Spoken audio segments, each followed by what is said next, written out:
always been in love with hunting western big game. The country is big, and each animal has its own challenges. Whether it's their senses, the type of country they inhabit, or the ability to pattern them. I became fascinated with blacktail deer at a young age because they are unique in all of these ways and more. I tried several times in more than one state with very little luck. On one trip in Northern California, my wife was fortunate on the next to last day of our hunt to take a beautiful 3x3 from a tree stand, and we were excited to find out how good that early season venison is. Finally, I met a guy that would end up not just helping me become a successful blacktail hunter, but would turn out to be a friend that I truly enjoyed spending time with. His name is Mike Lee, and Mike is a true outdoorsman. He's one of the few people I've ever met that's as passionate about dissecting every action you take as a hunter to find success consistently. Mike's own success on blacktails and Roosevelt elk in his home state are beyond compare. He scouts year-round with absolute purpose.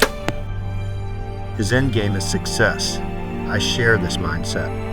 I was fortunate to meet another lifelong friend, Andy Coates, who farms, ranches, and helps Mike with clients when he has them.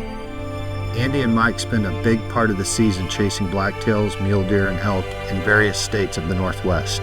The results speak for themselves. Most years I've hunted blacktail, we've had to exercise every skill a hunter develops over time. But this particular year, we would be met with an opening day gift. On the very first morning, we spotted our target buck in thick timber. There's something very special about seeing a mature buck you've been watching on trail cameras all summer for the very first time. He was true to his namesake as the ghost of the Pacific Northwest, pausing for long periods of time to survey his surroundings. Even though we were silent and motionless, this buck seemed to have an incredible ability to sense my heart pounding out of my chest. I pleaded with him in my head to continue down the trail he was on that would lead to a clear shot. At times, it seemed he would turn and leave, as old bucks sometimes do. Finally, he committed to the trail that led to my opening. As he stepped out, I was overwhelmed with his body size, an ancient monarch of a true Columbian blacktail. I marveled at the fact that he had rubbed his velvet off the night before and his antlers were still freshly stained red from the blood beneath the velvet. The tattered strands of skin hung from his bases and wagged with each step.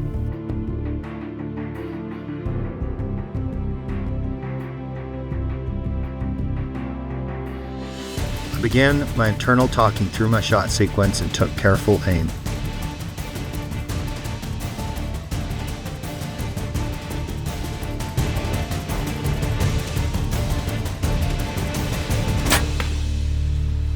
As the buck ran off, I was initially concerned about the penetration. There's more arrows sticking out than I would have liked, so we're giving it a full hour. I'm gonna go in real easy, and I'm gonna check the blood sign and see if we need to maybe give it a little more time. I think this shot is vital.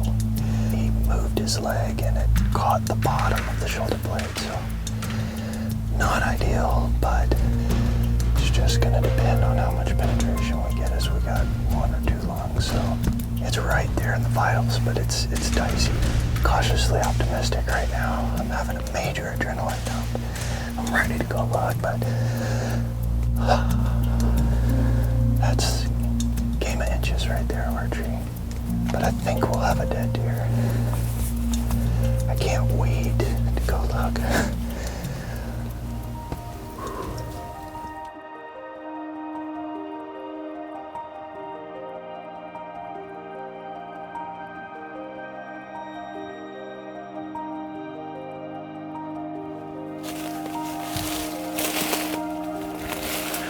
Oh, opening day of archery. This never happens for me.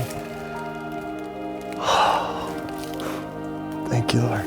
There was no blood for about 20 yards, and then it was drop, and then it started spraying, and I was like, oh, thank you, Lord. It's bright red. He didn't go very far.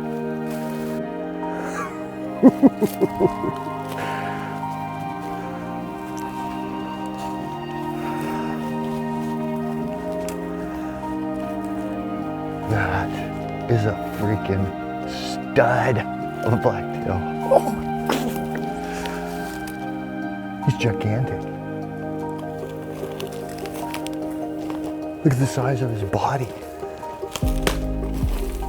Oh my gosh. Look at this dried velvet. He just shed. We took a little extra time to appreciate what a giant this buck was.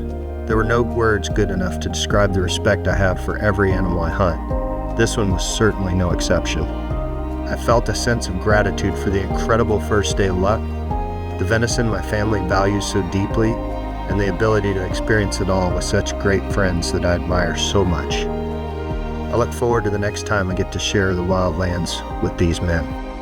I'm always prepared for the experience to challenge my patience, stamina, and strategy. As in hunting, life has a way of presenting these challenges. However, every now and then, life throws us a gift. The key in bow hunting and in life is to make sure that you're prepared to capitalize on that opportunity. Year-round practice and preparation in pursuit of your goals often ensures that you can seize that gift when it presents itself. Be relentless in your pursuit.